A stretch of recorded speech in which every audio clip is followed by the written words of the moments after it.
Welcome to the deep dive. Today, we're jumping into a really interesting mix of sources we've gathered, all under the umbrella of global markets and modern life. That's right. Our goal here is pretty simple.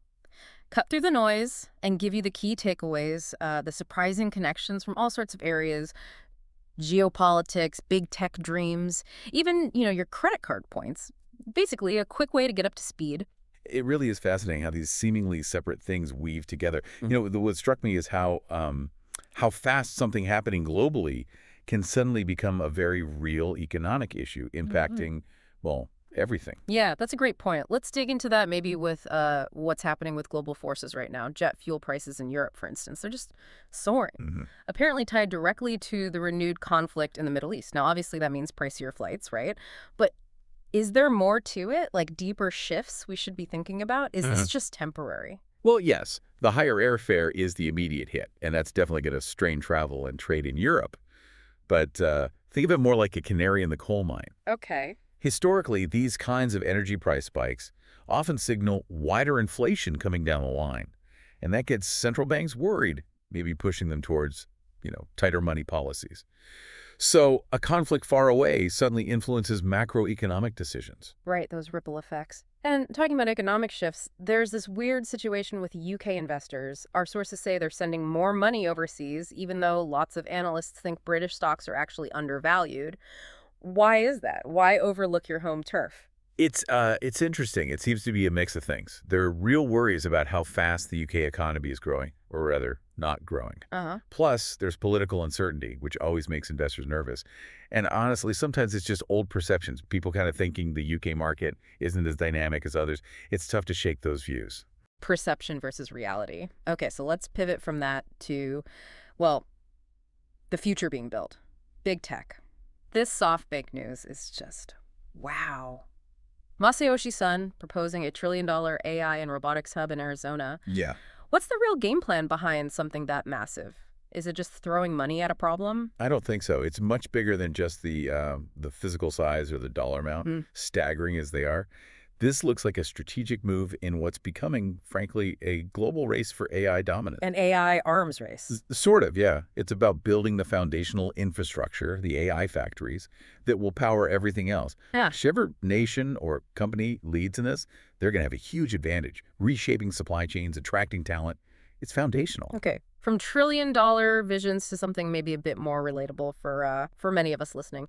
Credit card points. There's this widespread feeling that they're becoming, well, kind of pointless. Right. I mean, I think we've all been there, right? Yeah. Earning points seems harder, and what you get for them seems less valuable. That feeling definitely lines up with what the sources show. You've got inflation eating away at value, fewer good things to redeem points for, travel dates being blacked out.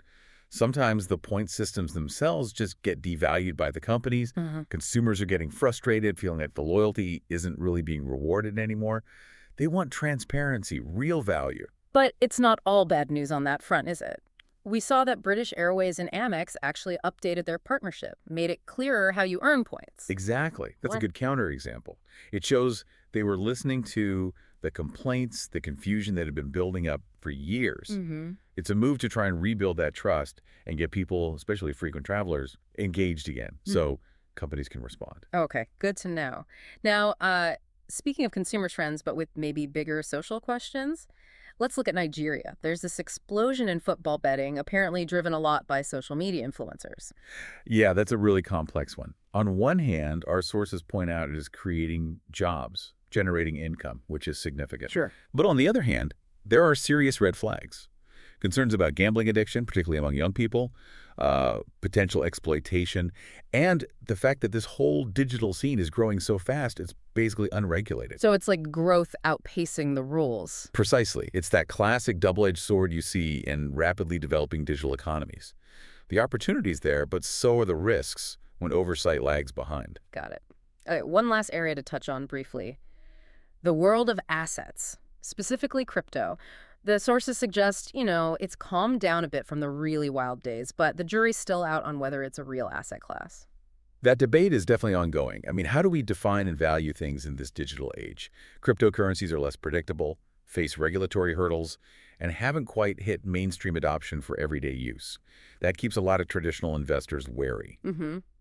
But at the same time, you see growing interest from big institutions, and people are finding more uses for them beyond just, speculation. So it's still evolving, still kind of defining itself. It's definitely not settled yet. So pulling it all together then, from soaring fuel costs linked to conflict to trillion-dollar tech bets, feeling ripped off by points programs, and even betting trends in Nigeria. Seems like none of this stuff happens in a vacuum, does it? Not at all. They're all interconnected, sometimes in ways you wouldn't expect. Understanding these threads, these diverse forces, and how they influence each other, that's really key, I think. Why? What does that give you? It just helps you navigate it all, doesn't it? Yeah. See the bigger picture behind the headlines, understand the ripple effects, and just make sense of the complexity of, well, modern life. Gives you a richer perspective. So thinking about all that, maybe the question for you listening is, what new perspective did you gain today on the hidden connections shaping our global economy and maybe even your own daily life?